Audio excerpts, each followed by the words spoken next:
says 1800, so. Recording in progress. I'm sorry?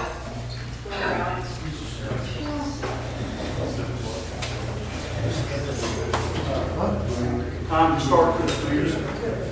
And, I've got a few opening remarks to make. One, this is a call. I'm sorry, this is the middle of the week, and I know it's a school night, and work night, and so on and so forth. The other thing I'd like to tell you is on the 18th of the credit union, we're having a bylaws and covenants committee meeting. And the committee meeting will start at 4 o'clock in the afternoon. And the membership meeting, the presentation will start at 5 o'clock. It's an hour earlier than what we normally do. And you're welcome to come to the committee meeting also. Is that correct, Pam? Yes, that's what we have for our time. Yeah.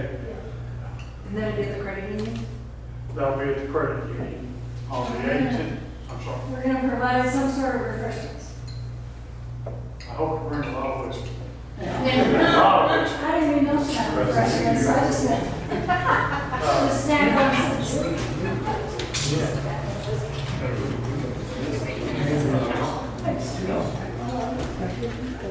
Does anybody know if Brent's coming tonight? He's not today. He must be billed tonight. Is that what he's doing? He's working. Having said that, on the agenda tonight, we're going to start with the architectural committee. And whoever would like to try and see if there's any candidates in here from the architectural. Yes, sir. The members called this meeting, and the statute says that they get to say the date, the time, the place, and the purpose of the meeting. So the members put together the agenda, which expresses the purpose of the meeting. I believe you have Van Amber's opinion that says that in order to carry out the will of the members in the purpose of the meeting, that they set the agenda. So the agenda is first up the president and treasurer candidate forum. And then it goes to the architectural and the other committees, and then it goes to the election integrity measure. Point of order, sir. Our bylaws state that the president runs meetings. I'm not running the meeting, I'm just saying this is what the law requires. We have an opportunity here tonight to either have a train wreck legally and invalidate this meeting and potentially launch some kind of election challenge because of it, or to follow the law and respect the rights of the members to be heard, to have a voice. That's the purpose of that law. The law does not include setting the agenda, Jerry. It says that the place, time, and purpose of the meeting. So you can't just eliminate the election integrity item because that's part of the purpose of the meeting. That's what you've done. You sent out another agenda with that eliminated off of. But it does not set the agenda. It does not specify that the member gets to set the agenda. No, and it doesn't say anywhere in the law that the board sets the agenda. I did a search of both the HOA law and the 501 corporate law. It does not say that either. So this is a gray area, but my question is, what do you have against election integrity that you would take that off, try to take it off the agenda? There is no issue with election integrity. Well, that's not for one individual to say. What's the problem with discussing? Excuse me, sir, I was speaking. So you interrupted me when I was speaking. It's not proper. When you have all the time. nobody's supposed to interrupt when you have the floor. So I just Remember saying that. like this gentleman here is out of order, but that never gets called. So my point is that what is the problem with the members discussing what they want to discuss? They set the purpose of the meeting, and they want to discuss election integrity as well. Can't be eliminated from the agenda. Election integrity. Yes, sure. Oh, yeah. I was planning on addressing that last because we're going to do some things a little different to help do that, the election integrity. The reason I inverted your order, Mr. just because I'd like to have a little less time for the people in the committees to state their case and go to more time for people that are running for president. But sir, you added time for the people on the committee, it's just the opposite of what you just said. We were allowing a minute for answers. It's really not practical here to just allow committee. All right, well, I'm saying that I've said my piece, it needs to follow the agenda that's on there. If it doesn't, then it's, out of order in terms of the statutes that allowed us to call this meeting. So we just want to be heard, we want all members' rights to be respected, we want the members' voices to be heard on these issues. I'm certainly trying to give everybody that. All right, thank you. How about the architectural committee? Is anybody here that's put their name in?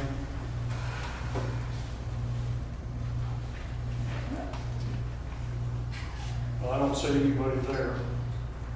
How about the maintenance committee?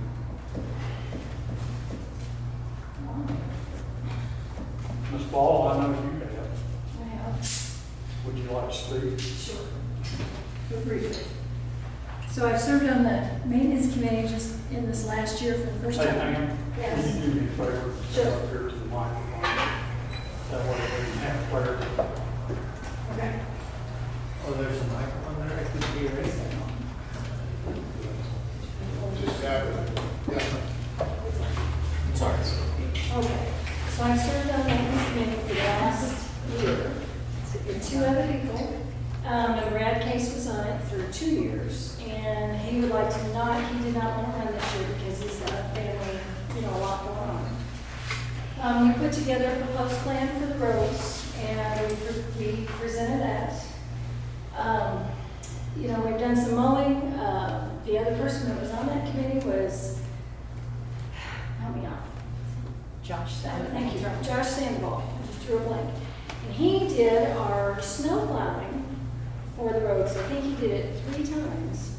And he did it for the cost of the fuel. And that's all he charged us, which saved the maintenance committee funds, which were $3,500, I think, for the year, what we had to be able to use for various expenses. He saved that about $1,000. Cost us about $300, $350 every single time we plow. Now, he had said, and I don't know if you knew that he was interested in running again, but I don't know if he ever got back to you. So, we have also he mowed, and several members have taken it on to mow again because we've had so much rain this year. So, all of the stuff about fixing the roads is kind of on hold because of the numbers that came back, and Brad was taking care of that, and they're pretty high. As the last meeting exhibited, they were very high compared to what we've been quoted with Western Technologies. And I've talked to the guy about spraying. His suggestion is because, and I called him early, but it's rained so much that he has not had the chance to get out when he wasn't gone to come spray to get our weeds out of all the cracks in the asphalt over. I talked to him again today, and he thinks he can come early next week, and he will do it at night. He has to have someone help him because someone walks and sprays and somebody drives the truck behind him, I think is how it goes. He suggested we don't spend as much spraying right now, and that we do it again before the growing season starts. I don't know if we've always done that because this is the first year I've been on the committee. So if given the chance, I'd like to keep going, and we'll keep working on all those things and see what we can do to, continue improving. And we'll keep working on the roadways. I think when costs come down, we might be able to consider, some of the paving suggestions we made. We'll just have to keep working on that. Okay? I have a question. Nope, sorry, I forgot there was a question. So the price of asphalt has just been going up now. And there was enough money, based on the original lower quotes years ago, a couple of years or even last year, to do a significant portion of the roads. And I'd like to know what your take on that is. Well, my take is that I think we have to do something for the short term and figure out what we're going to do on a 5 or 6 year plan. It's what we presented before. I don't know if we take, $100,000 and decide to just do Blanco. I mean, that's the whole point of a committee is we have to decide that collectively. We presented our plan back in did we do that? April, right? And then we finally got back cost estimates from one paving company out of the, is that right? Not here, John. One. Yeah, but we didn't get back, we No, had you 5 got one out of companies that 5. they put a request for proposal out, and they got back one quote, and the cost was 3 times what we had been estimating based on the Western Technologies report. And so that's a lot. So I think it needs to be revisited again and see if maybe there's another solution. So, I mean, I'm no expert at paving, I can't help you with that. I only know that the costs are going up and we only have so much money. So we have to look at it again and see what if we've got a different route. That's the best of that. Okay. Yeah. Anybody got any more questions? Okay. Yes, next on the list is treasurers. Mr. Evans, I see you here. Come on up.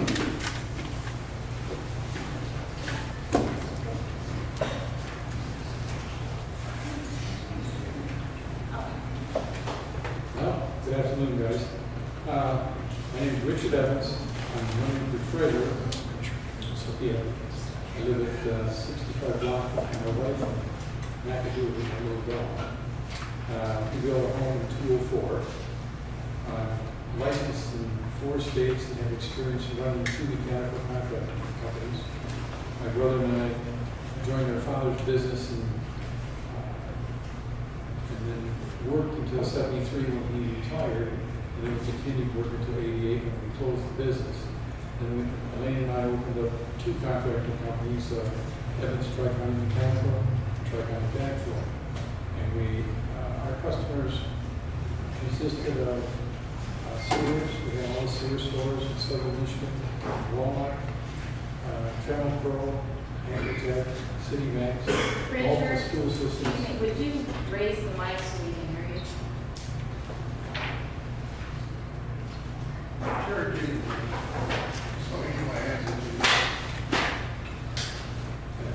Is that better? That's good. That better? Yes. One,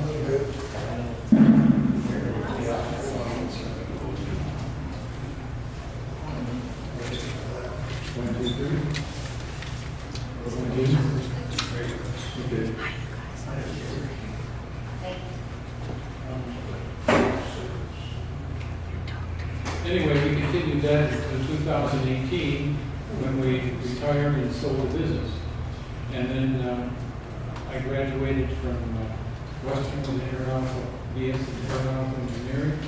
And my certifications included Michigan license, Michigan contractor's license, Michigan master plumber license, boiler installer license, residential builders and alteration license, chemical contractor's license with the following certifications: hydronic cooling and process piping, HVAC equipment, unlimited refrigeration, unlimited heating and fire suppression, unlimited, and in New Mexico, unlimited NM98 contractor's license and mechanical and a plumbing master plumber's license, and unlimited GBO2 builder's license.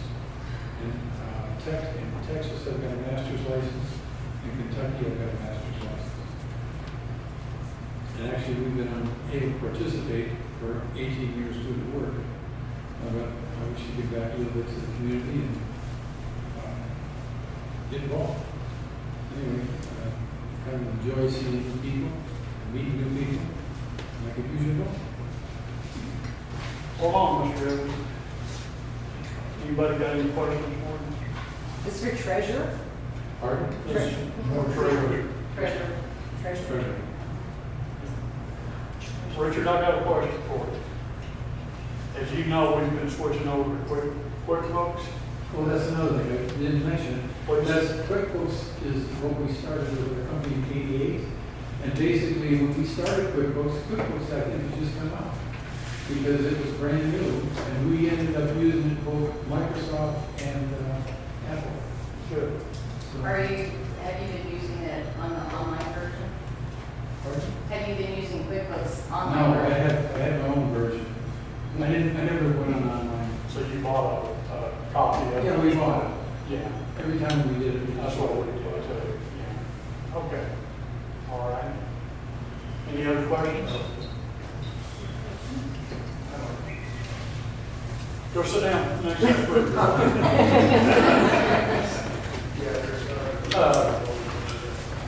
Well, just, anybody else want to speak towards the treasurer's position?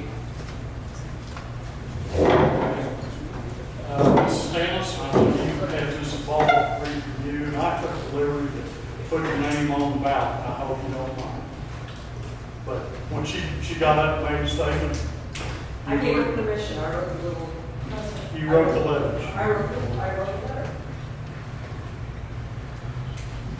I love seeing everybody here, this is so cool. This is what it's all about, it's about community.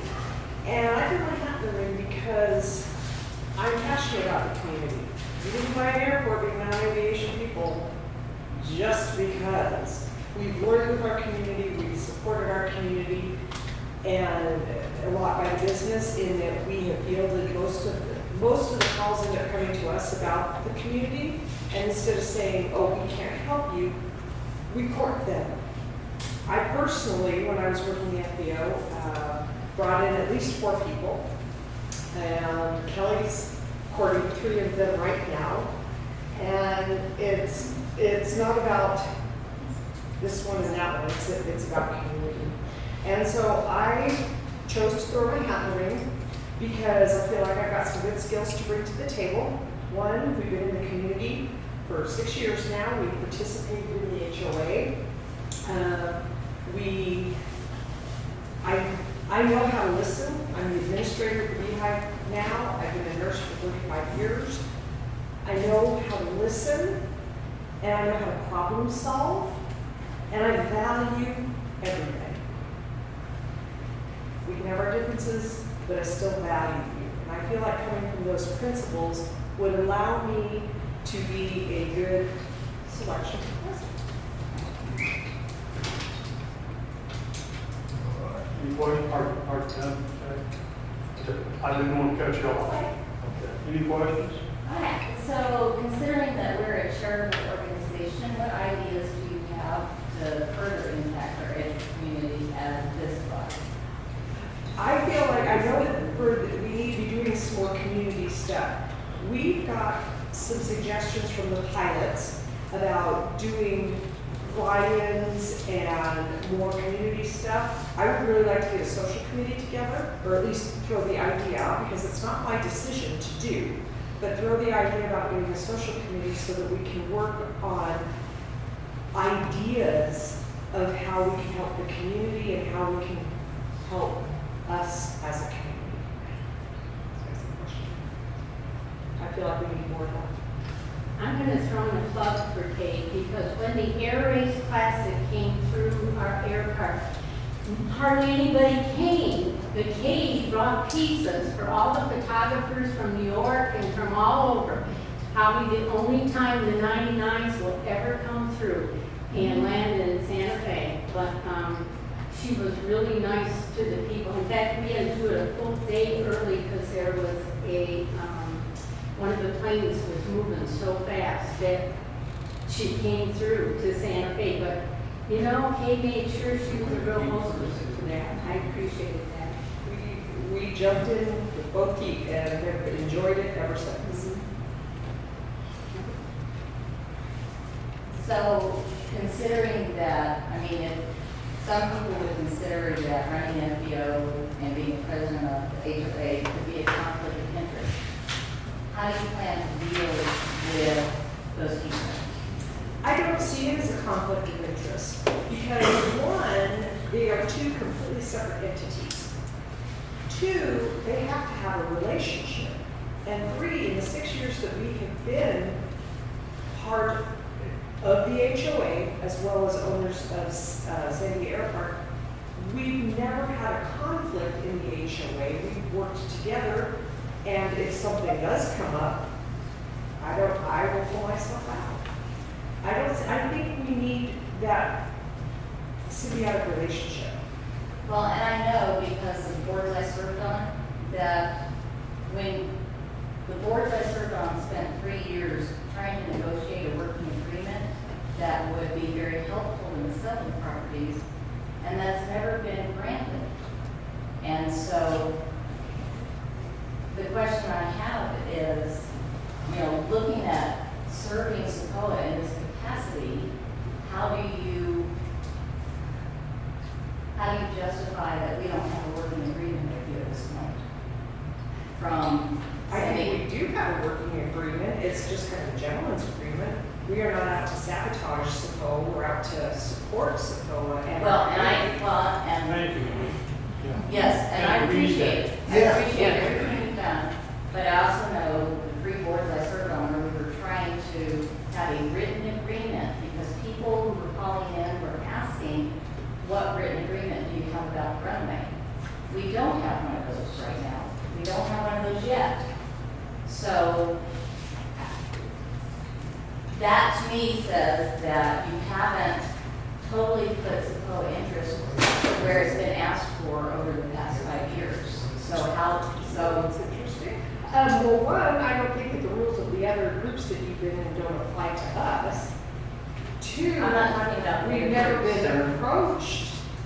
We've never been approached about making a written agreement. That's not true. We've talked.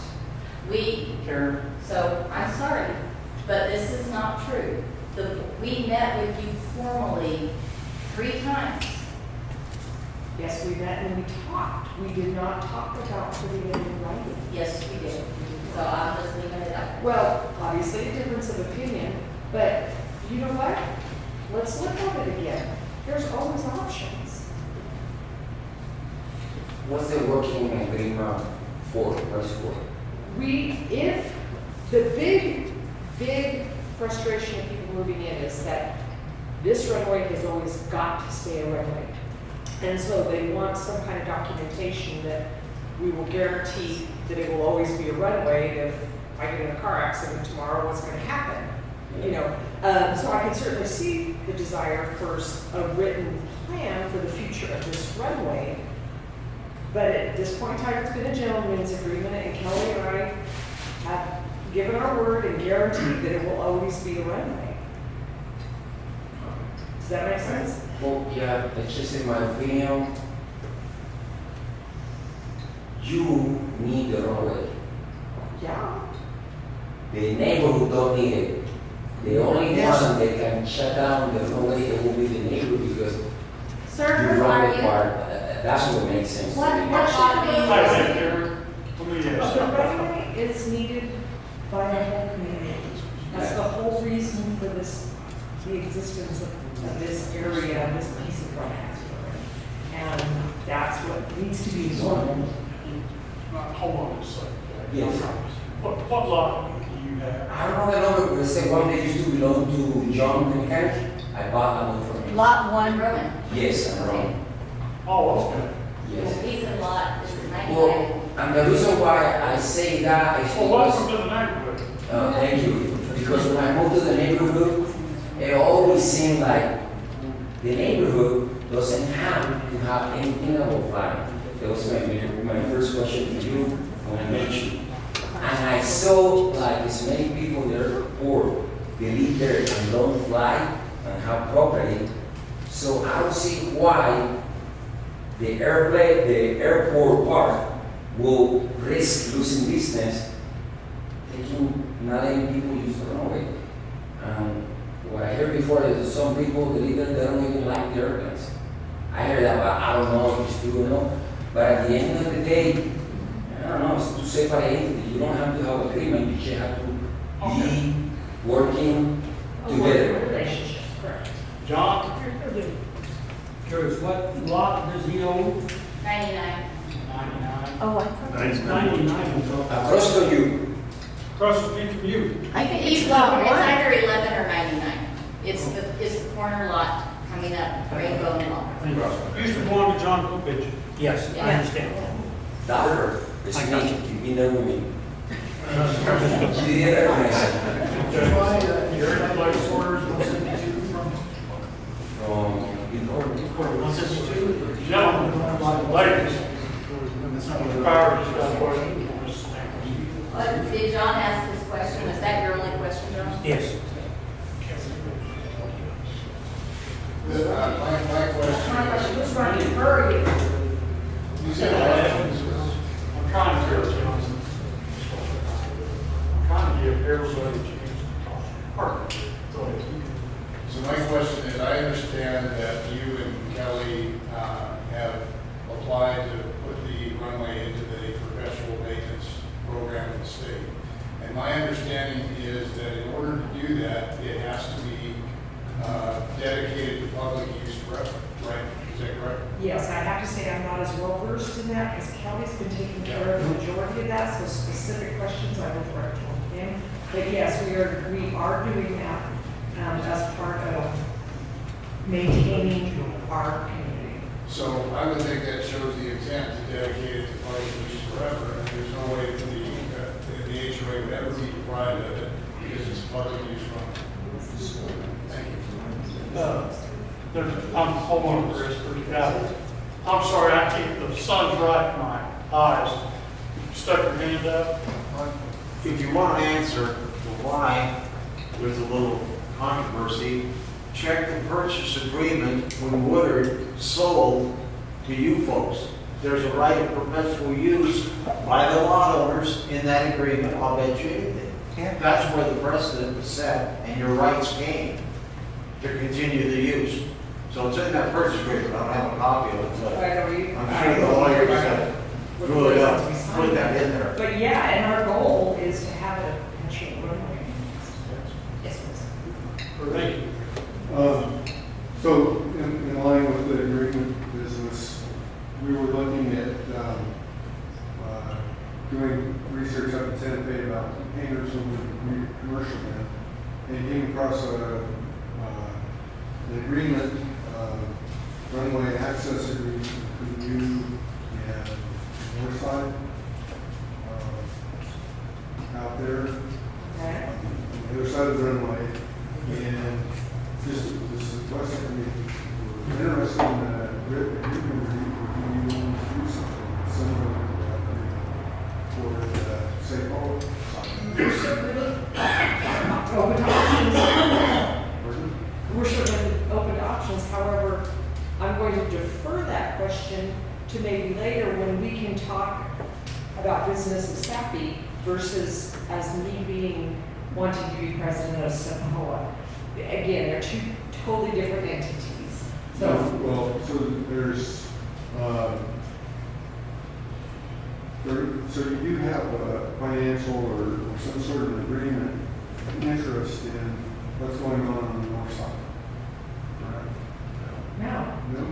I believe that agreement, Chris, is probably written in order to own those. Well, this is 18th of August last year. We've got an interest in keeping our community as an airport, and that's the bottom line. And I'm interested in having some sort of documentation that shows that I do have access to your runway. And I understand your concern, absolutely. But as president, I wouldn't be functioning in that role. As president of SAPOA, I would be assisting the other board members. I would be running the meeting, and I would listen to the concerns for SAPOA. And if that comes up, I may have to recuse myself and let a committee take care of that. So I don't know, I mean, we'll be happy to chat afterwards as business owners, but right now, I'm just interested in the president, asking your support for the president. That's a very professional thing. Yes, Mark. Yeah, the thing that somebody said that it has to be public use. Well, it is public use right now. Right now, anybody that is flying anywhere, he comes in here, looks at the airport, and says, oh, and he can land. There is fuel. The services are, the ones that land here, they go around, they'll probably never come back. The runway, the taxiways, a lot of things. But if you go on and make that, like, and I talked to you guys before, we can even get the FAA and a lot of other agencies to fix the runway and fix the taxiways and all of that. And the only requirement is that it be a public airport, which for all intents and purposes, it is. So I don't see why don't we go and try to get those funds from the federal government and just say, is this going to be a public airport? You say, yeah, absolutely, it is. Okay? Because the benefits far outweigh everything else. You know, they'll come in, they'll paint the runway, if it needs to be widened, they'll, you know, the benefits are just huge. We're open to listening So- and working through it, seeing how it fits our situation. Yeah. Any further questions? I didn't mean to get you early. Any further questions? You done good. I just love seeing everybody here. I would say this, thanks for clarifying your separation. Yes, I fully believe it. Mr. Powers? I have a question. I asked for, who's nominated, nominations closed last Sunday. Yes, sir. Nobody from the board has ever responded to that request. The records of the association are supposed to be available for examination at reasonable times, and nobody has even bothered to do that. I don't understand why this HOA is holding secret who is running in those offices or who has been nominated or self-nominated. And I don't understand why they would be anonymous and hiding out if they're running for office. Can you tell me about that? Yes, sir. I received the nominations for the candidates who want to in. 8 of them, I believe it was 8, Jerry, don't hold me quite to that. Specifically put on there that they did not want their name divulged as a candidate until it came out on the back. I honored that form.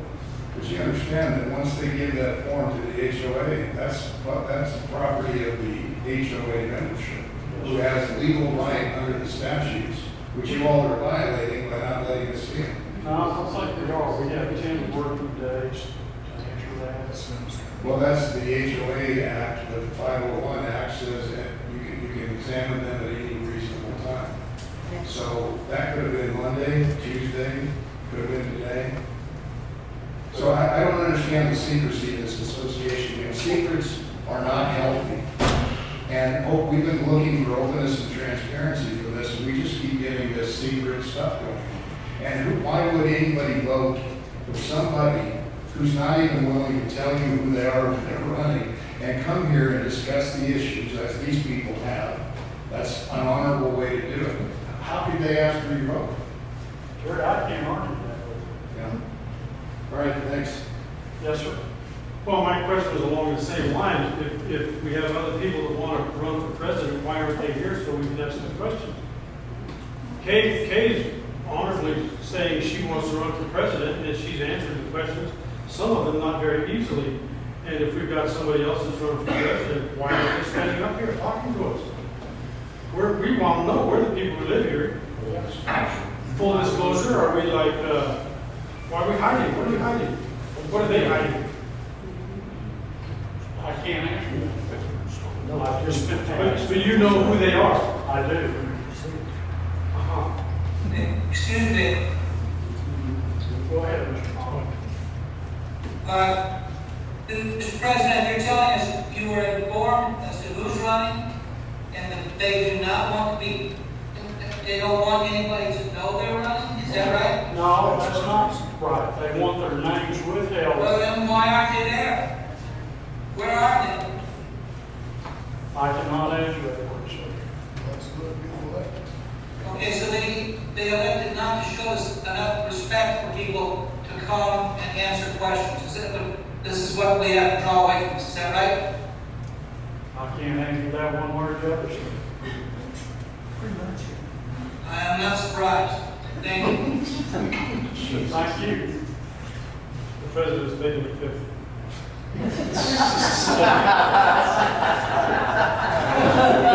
What y'all say? I said you're taking the fifth. I'm doing what I'm asked to do. Yes, sir. Yeah, I'm a new member and I would like to know who I'm voting for. And I don't know who are they. When am I gonna have the opportunity to meet them and see if they are? A while ago they did, but they want to know where. I say we're going to be, and don't hold me to this because I'm not running. Yes, I'm getting grilled like I'm I understand. but I'm not running. I've had all this nonsense on me. As I understand, the people that are running are sending out biographies and statements of what they want to do. Yeah, but why, I can't answer that. Fantastic. They're assuming that we're all fools. Opportunity to ask questions or answer questions like the rest of the honorable people. They're hiding in the dark like rats. That's great. I think they assume we're all fools. They're gonna get a surprise. Well, I'm not on either side of the fence, I'm right on top of the wall. And I don't think that's really fair to say, because anybody can choose to run or not run, and anybody can choose to stand up and campaign or answer questions or not. That's their decision. How about So- an introduction? So, For an introduction? well, because they haven't put the map out yet. So, But this has never been done before. This is the first time they're doing that. Come on. but the point is that if you don't like that person that's running, that you don't know who's running yet, then you don't vote for them. So you vote for who you want. They campaign the way they want. And I remember the last election, we did get a collection of sheets and they had the biographies of everyone. And that's the only way I got any information about anyone who was That's not running. true. We still all stood up there and spoke and gave our piece. Every one of us. It One wasn't thing, just a biography. It was not cowardly like this. We all stood up. There was a meeting that we held that we But all stood up and that's, spoke. so that's fine. So if you identify someone as a coward, don't vote for them. Well, that's It's for your sure. choice. That's for Just sure. keep practicing this disrespect and see where you guys get. stand by. One thing I'd say, the people that have come up here and have presented their platforms per se, you've had a chance to talk. It's a positive on your side. The people that didn't come here, that have not made themselves present, you might say, it could be a positive, it could be a negative. I'm not on that fence. I'm just doing what I was asked to do. Okay. So you're doing what you're asked to do by a certain group of people, but not by the rest of the membership. The rest of the membership has the right to know once you get a document. And you say you have 10 days under the law. I mean, what kind of attitude is that to say, we're going to take the maximum amount of time under the law to respond to members' requests when we have it at your fingertips? It's this lack of transparency that's a systemic problem. Okay. There's a trade-off between transparency and privacy, Jerry. Well, when somebody hands you a document, it's no longer private, it belongs to the members of the HOA, they're public records. Not specifically request anonymity and so about. There's no anonymity when somebody hands a document to the HOA, it belongs to the members, they get to see it. We didn't get anything except if you give my name out, I will run. Well, that's their choice, as this gentleman said, that's their choice. I don't think I'm not gonna go for somebody who doesn't have the courage to show up to discuss. What I have a problem with is you all are holding information from your members. We got that. Ms. Thames? Just curious, could you tell us maybe just the numbers that are running? Is there 4 of us for president? Can you give me numbers without giving any names? There's 2 for president, Okay. there's 2 for treasurer. There's 3 for the architectural committee, am I correct? And there's 3 for the maintenance committee. Okay, and on the bottom of the ballot, or on each block of the ballot, there's a place for a write. Okay. Thank you. And How many mailboxes we got? Just wanted to know my comment. stand by, I'll answer that question. We voted up a mail, box over at Pack and Mail. I'm sorry, mail and shop. It's Pack and Mail. And all the ballots are going to go there. Just a minute, let me finish this second. Jeez. All the ballots are going to go there. The day before the stated meeting in October, Dr. Marines, Mr. Middleton will go collect them, put them in the box, lock it up. The next day, when we go to the meeting, the box will get unlocked, and those two same people will go and open the envelopes and sort them out. And then we're going to go to two teams of two, just like we did the last time, to count the ballots. Yes, sir. Until you pick a fiduciary to count the ballots, you haven't got anything. Everybody that's counting the ballots and So control you're the telling ballots, me you want you've got a somebody conflict to of be a interest. fiduciary? There's a fiduciary duty, and you're not following it. You Point of need order someone is- independent to count the votes, an independent third party, you need to count the votes. If you want an honest election, So is he a member? Yes, I haven't seen you before. How much? you won't see me again either, so.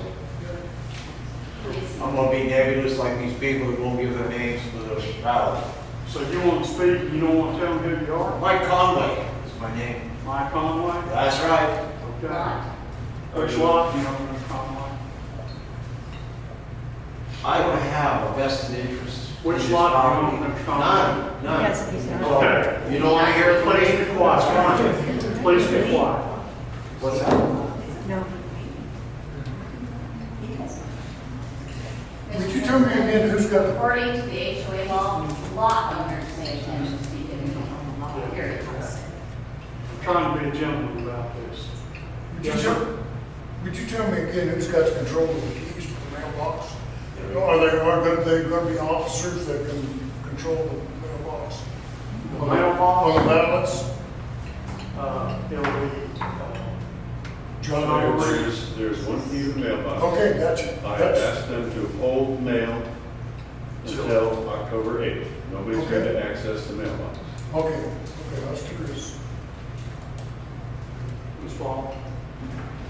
Okay, so I can answer the question that was asked, because a couple different people have asked. This is New Mexico HOA law, and I'm just gonna read it verbatim. And F, under proxy and absentee voting and ballot counting. Ballots, if used, shall be counted by a neutral third party or Thank you. or by a committee of volunteers, which is what our board has assigned and we have done. If volunteers are picked, they are not to be people who are running for an office. Last year we picked 4, it became 2 teams of 2, and those were then checked by the secretary on a tally sheet. The volunteers shall be selected or appointed at an open meeting in a fair manner by the chair of the board or another person presiding during that portion of the meeting. The volunteers shall not be board members, and in the case of a contested election for a board position, shall not be candidates. That is New Mexico HOA law that we have been asked over and over again to follow. And that is what we did last year. It can be a committee of volunteers. There is not a requirement for a neutral third party. If everybody agrees that can be a committee of volunteers, and we have 4 people that raise their hand and say, I volunteer, and they're not candidates, that's how it works. Sorry to interrupt you, but I just thought you could read it. Somebody's got their hand up. Okay. Yeah, as, all the questions are fine. What I don't understand, my name is Rafael Novo, my wife, we live on Mountain Trail at the end. What I don't understand is, we're all neighbors. Why can't we just talk to each other and you know, if this needs to be done, well, okay, let's talk about it. But this antagonism and this, that's why you don't see me here often. Because I don't like that. So if I'm gonna come here to oppose what he says or what he says or she says, to be honest with you, it's not worth my time. Here's your. Senor, no bueno for nada. ¿Sabe? Excuse me? I said no bueno for nada. Right. See, It is what it is. it is what. But you know, how do I get to know my neighbors? I know Kate, Kevin, I know a lot of people, but I don't come to the meetings because I find it not worth my time. You know, we never come up with something that is good for the community, not for me personally. See, because to do whatever is good for me, I do it. And I don't need anybody support or permission. That's it. I've been flying for 40 some years. You know, so aviation is my life. Besides. Maybe it's a little off the subject or whatever. Is that you, Richard? I would like to mention here, you're talking about the mistrust, and there's two factions here, button heads. It's plain to see. One of the things that points my antennas right straight up is like when we had a unanimous vote to have an audit. In the last meeting, you said you saved us some money. We just went for a review. You spent all this money on everything else with Will you roads. speak up, please? People on the internet can't hear. Come on up here, my lady. Yeah. Point of order, this is not on the agenda tonight. One of the things that raised my eyebrows, and I started coming to the meetings instead of not coming to the meetings. We had a unanimous vote, an audit. Okay, that's not on this agenda, Mr. Baker. I don't want to come over the flag. Okay, one other question, Mr. Baker, for you. Mr. Middleton's busy work schedule, if he cannot help collect the ballots, would you be willing to do that? Would you be willing to help John? Okay, good enough. Now, if you want to put this question on the agenda, I'll be happy to do it. Okay, I mean, it's, I think it's very important, it should be. I understand. Okay, let's go ahead. What can I do for you, officer? I'm just here checking on you all, that's all. Come on up. Come on up here.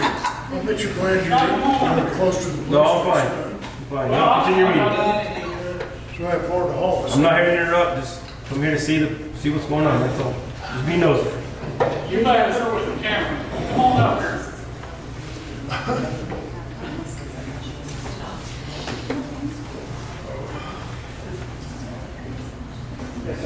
Please introduce yourself to the membership, which lot you're on. I help on the line. Okay. I'm a citizen. You're what? I'm a citizen. Okay. Please introduce yourself to me. I'm Tom McGill, and I'm just a guy with a camera. I have no interest whatsoever in anything about your business. Yeah, there's evidence against us. Interesting that you have a camera.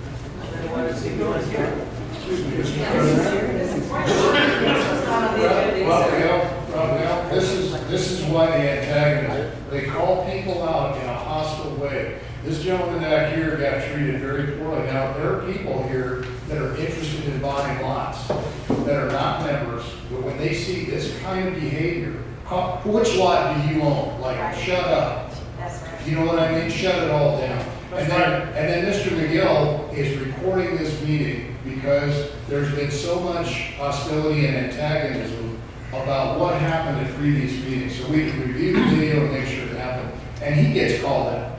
He's just a volunteer. Oh my God. No, Not very kindly. No. Oh, I'm sorry. Exactly. Mr. Bill. Mr. Dagger. Exactly. My point, Jerry. I second what Jerry Powers just said, and I was the one that asked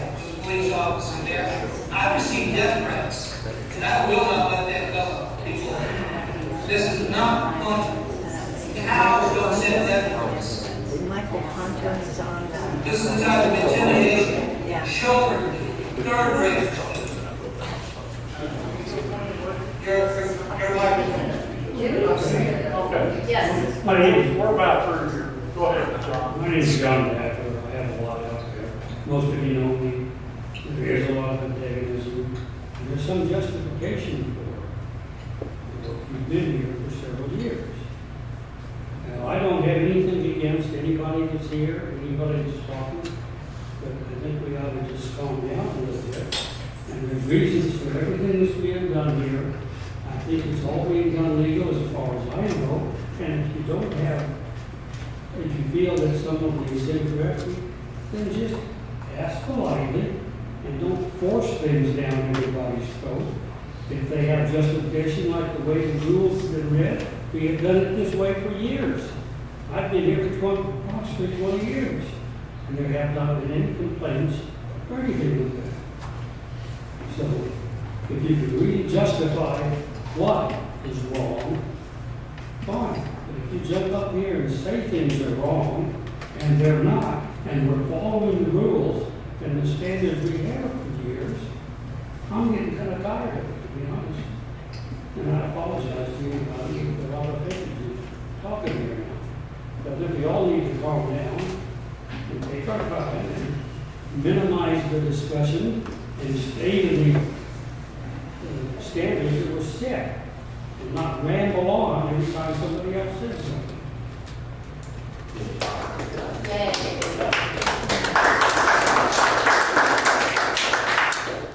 I don't see, everybody's pretty well introduced themselves, and I do serve the purpose of this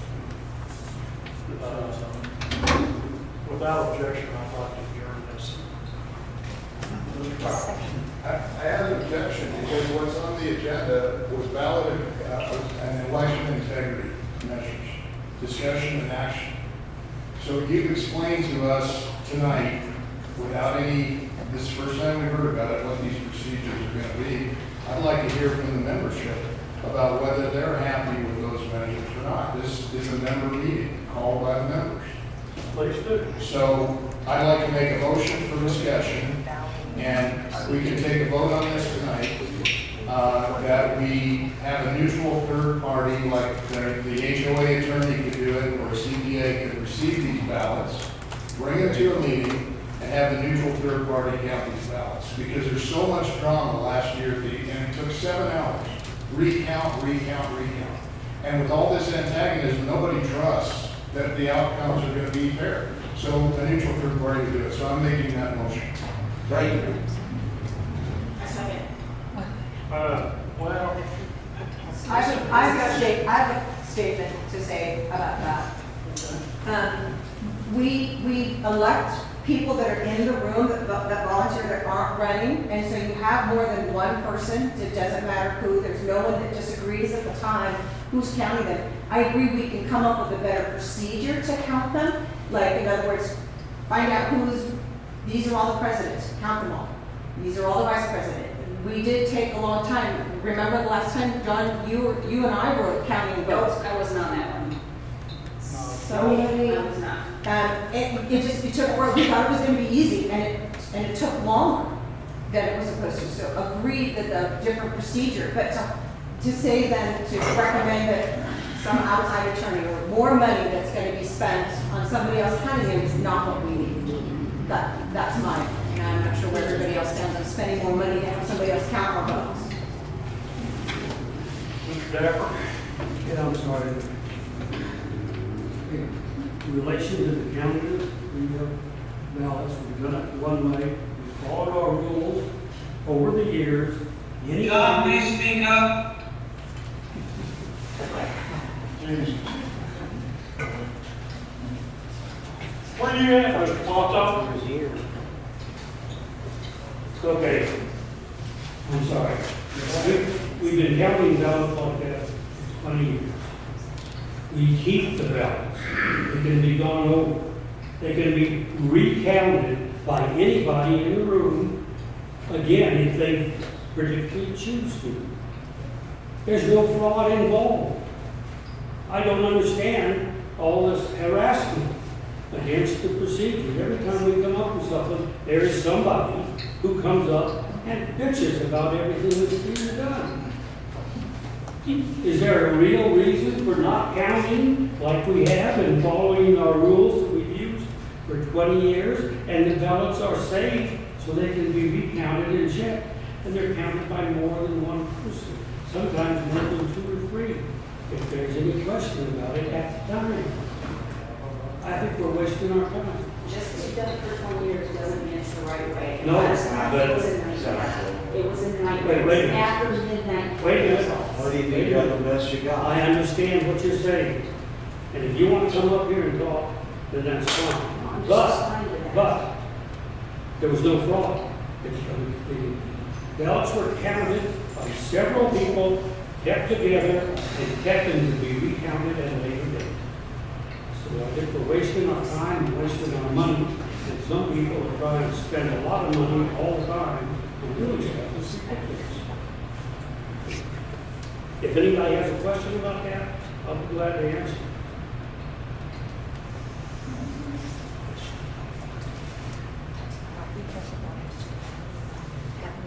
Yes, sir.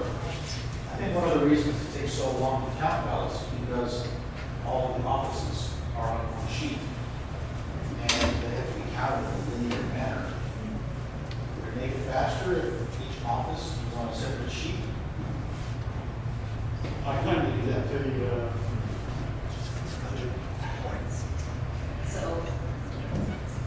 So in years past, in the 6 years I was on the board, we never counted like we did last time. I was not allowed to give any input, but in years past, what we have done is we take the ballots, we sort them into the piles of who's running for president. Count them, takes about 3 minutes. We have people who are doing the sorting, check them out, make sure that they don't have any mixed. Then we would sort them for treasurer. And then you take the ballots and you stack them up, who's voting for this, person 1, and then you stack them up for person 2, and person 3, up to person 6, or however many we had. And those counts have usually taken a half an hour. So my recommendation to the board is that you don't use a tally sheet, you just stack them up and count them. It'll take about half an hour.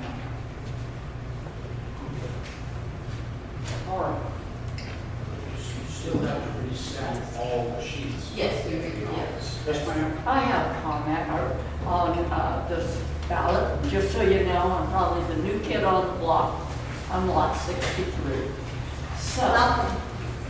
pardon? Welcome. Yeah. You know, there's got to be multiple ways to count ballots. I mean, I've been in another organization where you have a ballot count. Why don't we look at 2 or 3 methods, present them, and say, you know, stacking the ballots, that seems rather easy way to lose things and then go through and count. I mean, if it took 7 hours last time, something's terribly wrong. I don't know, I wasn't here, but 7 hours to count the ballots is what it's 7 hours. Yeah, something's not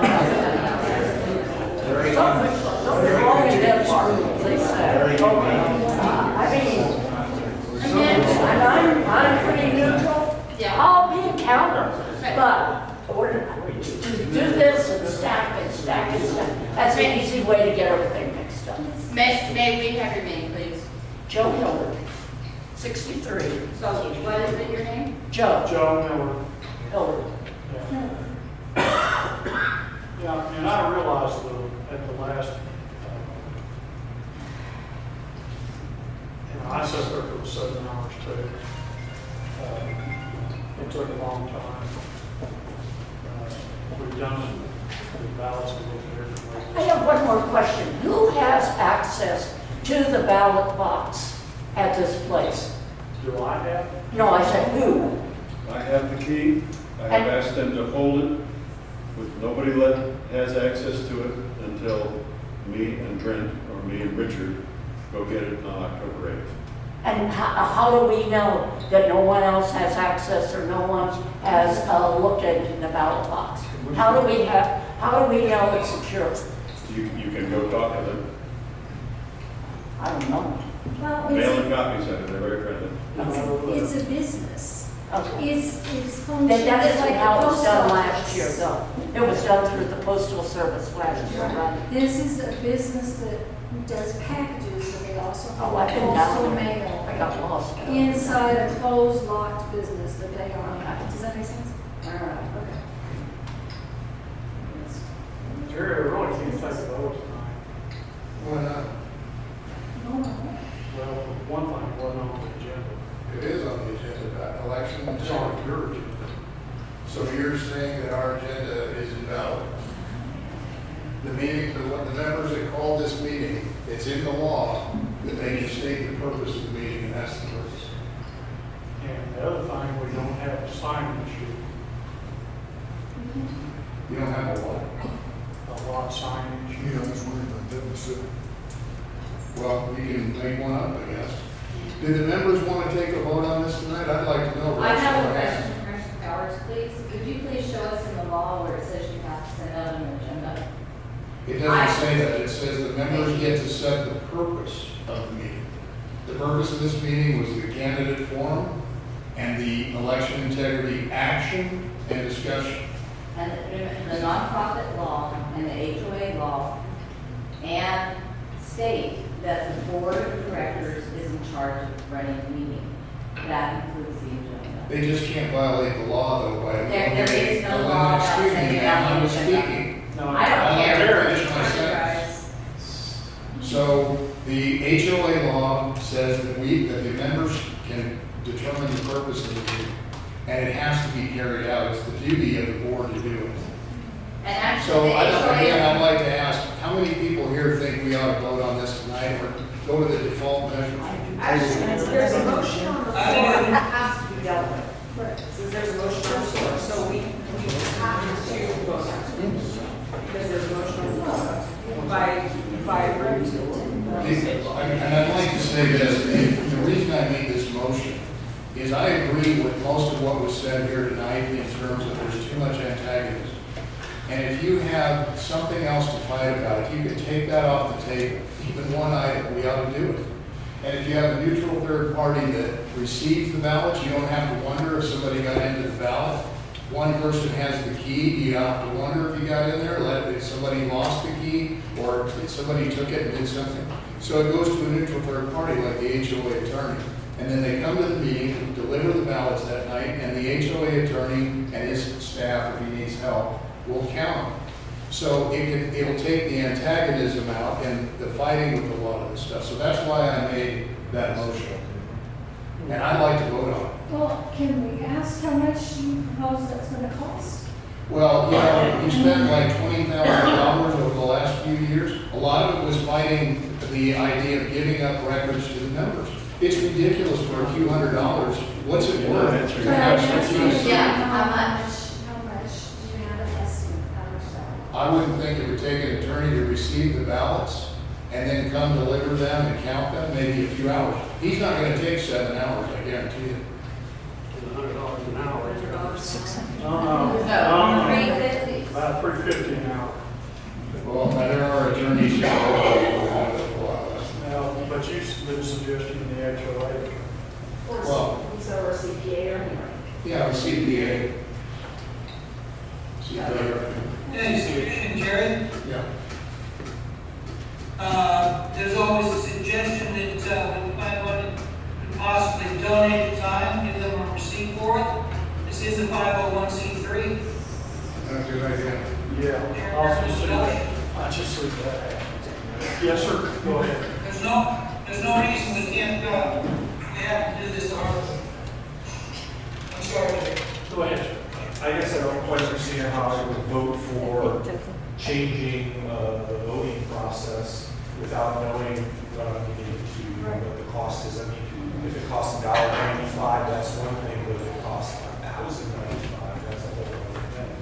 Because my whole focus, and I think from reading all the documents that have to do with our neighborhood, is are going to serve is taking care of the buildings. And that's where our money should be spent. So as soon as I spend money on anything else, it bothers me. So, I mean, if we lock them up in a business somewhere and count them in our own membership, and it doesn't cost us anything, that's fine. But if I'm gonna, I'm gonna know what I'm voting for. I'm voting for something that's gonna cost $1,000 because it's attorney fees or, I can't make that decision without knowing what I'm voting for. Well, I could modify my motion as well, so that the attorney merely collects these, they go to their office, and then they deliver them that night, and then use some of a modified voting process, like Ms. Novo was talking about, where it's counted more effectively. So what is he gonna charge to receive those ballots and have somebody deliver? Probably a couple $100. So you're talking about just swapping out the box rented for the attorney's address? Yeah, we could modify the motion. I mean, it's my motion, I can modify it if that's what people want. Discussion? How do we know we're gonna trust an attorney any more than anybody else around here?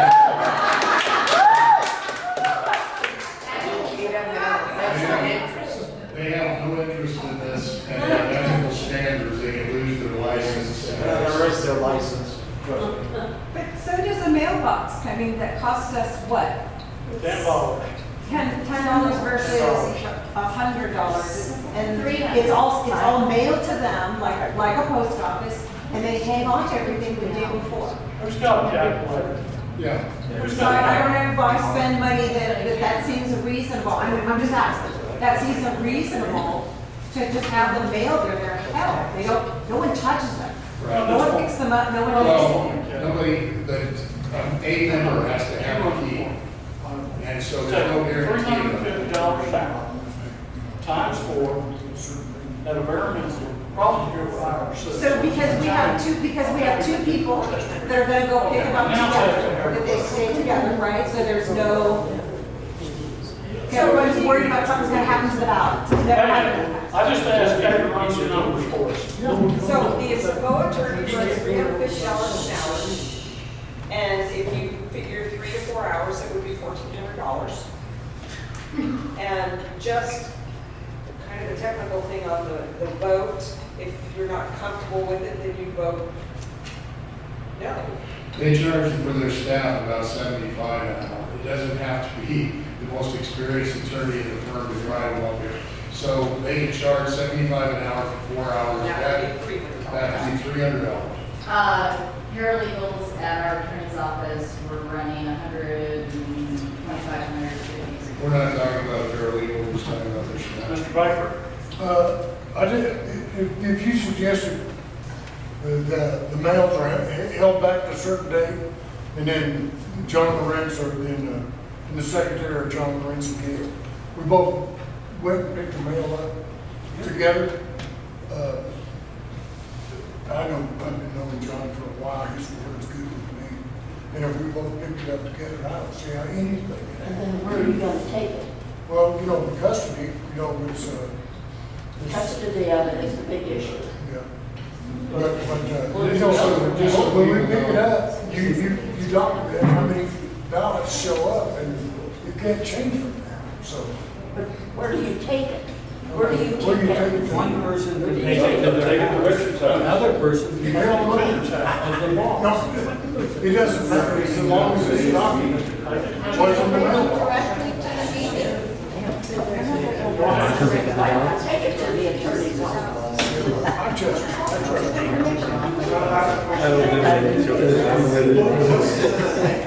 rest of it, Lucky man. Are you afraid that he's gonna go down there and just pull everyone's ballots and put ballots in? Most people probably, I don't know if they remember or not, but in January, there was problems with the ballot box because they had members who were not elected to any position picking up these ballots. And No, where was that? in January, Yes. Karen Davison, and I think Kathy Noble had the box. And we had permission from a board member to do that. But you see, that's And one of that's us the had issue. the locked box, the other kept the code.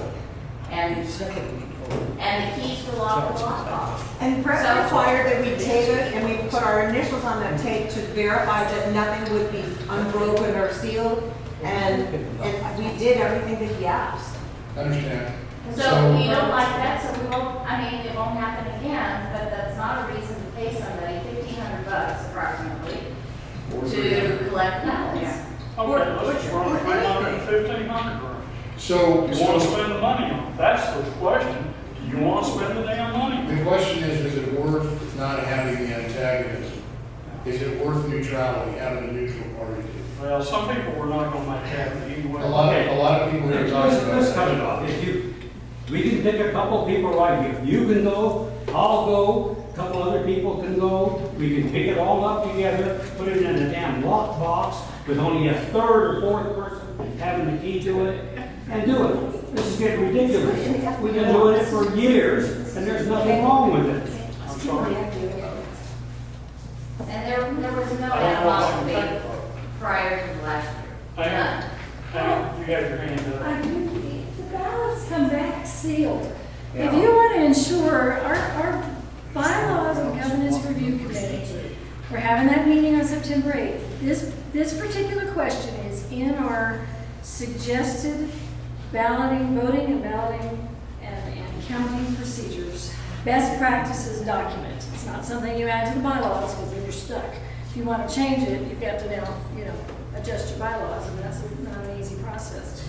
The fact is, you can seal your envelope. If you want to make sure it's sealed, when you open, they got opened, and not one of them had been opened before they were touched by that committee of 4 people. They had to be opened so you knew which lot number it was, and then but that was done by a board in front of all of us. It's not like they get opened before they show up at the meeting. They're in a locked box. You can seal your envelope, put a piece of tape across it, put your initials across it if you want to know if that's been opened. We can all have that ability to do that. How come it took so long? Why did it take 7 hours if it was such a seal? It was I would love to answer that question, but it's fairly, it's really, for those of us who stuck it out till 12:30, it was because of the integrity question, and Karen was not allowed, as, were you secretary? Karen was not allowed to be part of the explanation process, and it took a long time to cross count. It really should have not been. They had to recount again. It should have not been done that way, and that was already discussed, that needs to be changed. But what I'm saying is we all have the ability to send in a mailed-in ballot, tape it, sign your initials across the back of it. If you want to look at it when you get, here's the thing, our suggestion is to leave the lot numbers off the front. Nobody should know until that's open which lot number has turned in a ballot. We never, for what, 26 years have we done that ever? No ma'am. 26 years we've turned in ballots, and never once was the lot number on the front of it, because it's nobody's business whether or not you voted until that night when we count the ballots. And if you really want to know how we used to do it, in our bylaws, it specifically states, that the annual election of the election of the officers happens at the annual meeting. Nowhere in our bylaws does it say we have to do it by mail or by mail-in ballot. Nowhere. We used to do it at the annual meeting, at a potluck, and we'd all come, bring dinner, and during dessert, the votes got counted. We did a secret ballot, and nominees could stand up and talk before we did a secret ballot. 4 people, the committee of volunteers took them to the back room, counted them, and they came out after everybody was done with dessert, and we had a newly elected board. So 4 people didn't get dessert. 4 people didn't have dessert. But I'm just saying, this is more complicated than it ever was. If you The only problem. Yeah. Why? I've got somebody else who wants to talk. Okay, I just want to ask you a question about that, but I'll wait. Sure. I saw a hand back there. Is this a no vote? Well, I was going to ask, so what if there's a procedure then that would make everybody happy that the mail company gives you guys the box but not a key. They close everything, it's locked, they have the possession of a lockbox, it cannot be opened. And then someone else picks up the key that we designate, whether you want it to be Thad or someone else. So they would give the box to Richard and John or John and Brent, but it would be a locked box. The board can pass a resolution. See, the problem is somebody's got a key already. The board can pass a resolution that says to the mail and copy company that we're opening this box, but nobody gets the key. And we'll be in to get the ballots on this date. And until then, nobody gets access, period. Right. And don't give out any keys. That could happen. Right. And then you could deliver it, somebody could pick it up, 2 people go and pick it up and deliver it to the election. That could happen. I don't have a problem with that. No, that's a good. Hey, show of hands on that, that sounds like a big deal. No key. No, we're not doing that now. Mr. Lorenz has a key. And if anybody has a key, Hey, then Jerry, sit down for a minute, please. do you want me to do push-ups and as well as? John just said if you turn the key in, it'll stay down there until Mr. Middleton, Mr. Lorenz, Mr. Baker goes and gets it. That's a good idea. I want to go watch me turn it in. You can go with him, watch him turn it in. Richard can go with it. Let's just take a little. Teresa, you back there? Teresa, Sir, are you back there? I am. Let's take a board resolution and we do that. I'm in favor. So what we'll have to do, can I send that now? Sure. So what we'd have to do is I'd have to withdraw my motion, modify the motion as to this election integrity issue. So is that kind of what I'm hearing from the group, that they prefer that? Yes. All right, so I'm going to modify my motion to, I'm going to say that the motion I'm going to make is that that Mr. Baker turns in the key that John Lorenz has with a resolution and instruction to the mail and copy that no one is to have a key and no one is to open up the box until the election date, at which time Mr. Baker and Mr. Lorenz will go and pick it up and deliver directly to the election. I'm not going for that. What I will go for is Mr. Baker accompanies Mr. Lorenz to turn the key in. Okay? Okay. I'll take that as a friendly amendment. Is I there a don't think second? that the mail copy's open on Sunday. Thank So you. They're not. That will be on Saturday. They're not open on Saturday. Yes, they are. Mr. Wilson? It's if there's a need to overnight the box, one, John keeps one, Richard keeps the other. The box and the key don't go together. That's one key to the outside door and one key to the box. Oh, okay, it's not a lock. They're gonna have to go during operating hours. Well, no, the outside door is open all the time, but we would have to go inside to collect the mail from behind the counter. And that's fine. And it goes Is that all right with you, to, Jerry? Well, that's fine with me. At the moment, the instructions were to hold it behind the counter, not even put it in the box. But, so what happens when you pick it up? well, when Richard and I picked it up, we would go we would go into the office and ask for the mail from this box. And where does it go from there? Okay, that's we have decided. We have a lock box and we put it in with the key. The key goes one way and the box goes the other. Well, frankly, it could be put in a sealed envelope with signatures across it. Yeah, you do that. You know, me and John can sign across the seal. And both of us can sign across that. John's word's good. Does the secretary have to Hold go on, hold on for just a second, I'm gonna call this a timeout. Would you mind being his backup in case he falls over a party pad?